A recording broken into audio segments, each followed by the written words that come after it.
Добро пожаловать в мой канал. Qui fait grève? Santé. La vague de mouvements sociaux a déjà débuté mardi avec une forte mobilisation du personnel soignant des urgences. Lire aussi dans fonctionnaires dans plusieurs villes comme Strasbourg, Toulon, Le Havre ou encore Bourges. À Lyon, un conflit social oppose depuis début février les salariés de l'hôpital Édouard Herriot à leur direction.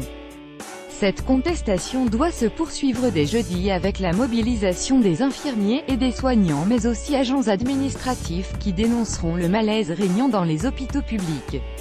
EFO et la CGT appellent les personnels des maisons de retraite médicalisées EHPAD à une troisième mobilisation pour réclamer davantage de moyens humains. Transport depuis 19 h ce mercredi et jusqu'à 8 h vendredi. Sudrail appelle les cheminots de la SNCF à faire grève. C'est le début d'un bras de fer avec le gouvernement qui doit par la suite prendre une forme inédite au sein de l'entreprise. Il doit s'étaler jusqu'à fin juin, avec un rythme particulier de 2 jours sur 5 afin d'éviter qu'il ne s'essouffle. Par solidarité avec les cheminots, 3 des 4 syndicats de la RATP en Île-de-France ont également appelé à faire grève ce jeudi 22 mars. Un mouvement est également prévu dans l'aviation, chez les contrôleurs aériens et les pilotes jeudi 22 et vendredi 23, fonctionnaires, enseignants. Les fonctionnaires issus de la fonction publique territoriale, hospitalière et d'État sont eux aussi appelés à la mobilisation dès jeudi par 7 de leurs 9 syndicats pour défendre leur statut ainsi que leur pouvoir d'achat. Parmi les fonctionnaires, les enseignants sont particulièrement appelés à descendre dans la rue pour protester contre le nombre jugé trop faible de postes créés à la rentrée prochaine.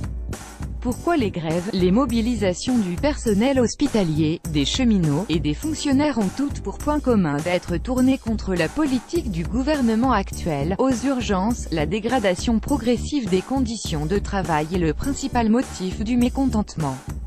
De nombreux cas sont rapportés de patients qui ne peuvent pas être traités correctement en raison d'un engorgement des services d'urgencies.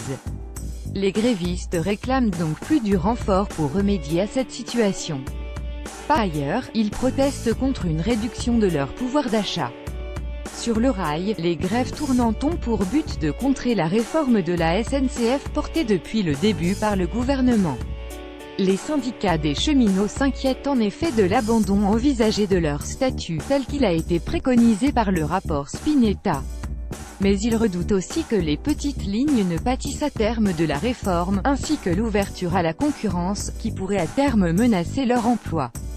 Préserver leur statut, c'est également la motivation principale des fonctionnaires pour se mobiliser. Le gouvernement a en effet prévu de l'assouplir. Par ailleurs, il dénonce la suppression prévue de 120 000 postes durant le quinquennat, le gel du point d'indice, le rétablissement de la journée de carence et la hausse de la CSG. Dans l'aviation, les syndicats des contrôleurs aériens, qui sont aussi fonctionnaires, dénoncent un trafic aérien en hausse de 10% et une réduction des effectifs du même ordre. Parallèlement, comme l'indique la Tribune, le Flight Union Cockpit et Fusée, troisième syndicat des pilotes chez HOP, filiale d'Air France, appelle à la grève pour négocier un nouvel accord d'entreprise. Quelle perturbation? Usagers du rail, clients d'Air France, élèves des écoles. Beaucoup de Français pourraient subir les conséquences des grèves cette semaine. Concernant la SNCF, les principaux syndicats avaient appelé à une manifestation. La seule organisation qui avait déposé un préavis de grève est Sudrail, mais le trafic devrait finalement être très perturbé selon Guillaume Pépi, qui a annoncé mercredi matin que seuls 40% des TGV, un Intercité sur 4 et un TER sur 2 circuleront ce jeudi.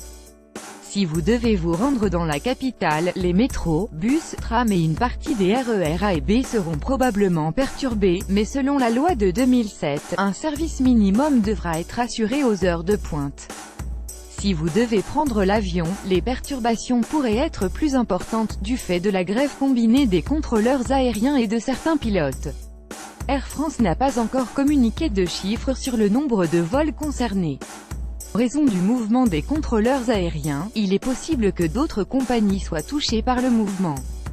Si votre avion devait ne pas décoller, vous devez en principe être prévenu par la compagnie par SMS au préalable.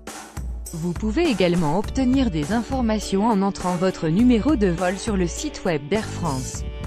La compagnie française prévoit de maintenir 75% de ses vols moyens courriers de et vers l'aéroport de Paris-Roissy-Charles de Gaulle et 60% des courts courriers à Orly et des transversales provinces, lors de la journée de grève jeudi, a annoncé mercredi un porte-parole. La compagnie aérienne prévoit par ailleurs de maintenir 100% de ses vols long courriers, a-t-il précisé. La Direction générale de l'aviation civile a annoncé mercredi que 30% des vols au départ et à l'arrivée des aéroports de Roissy, d'Orly et de Beauvais seront annulés jeudi. Pour ce qui est des écoles, le mouvement a débuté dès lundi dans certaines villes. Il est suivi de manière inégale selon les régions pour l'instant. La Fédération syndicale unitaire FSU a cependant publié sur son site une carte de France des manifestations de jeudi. En tout, plus de 120 manifestations sont prévues. Outre les écoles, des crèches seront également fermées jeudi. Le SNUIP, syndicat majoritaire du primaire, prévoit une mobilisation à hauteur de 25% et jusqu'à 50% en région parisienne. Avec AFP, cette carte indique toutes les villes concernées par les manifestations d'enseignants de jeudi 22 mars. Capture d'écran FSU.fr LF avec AFP.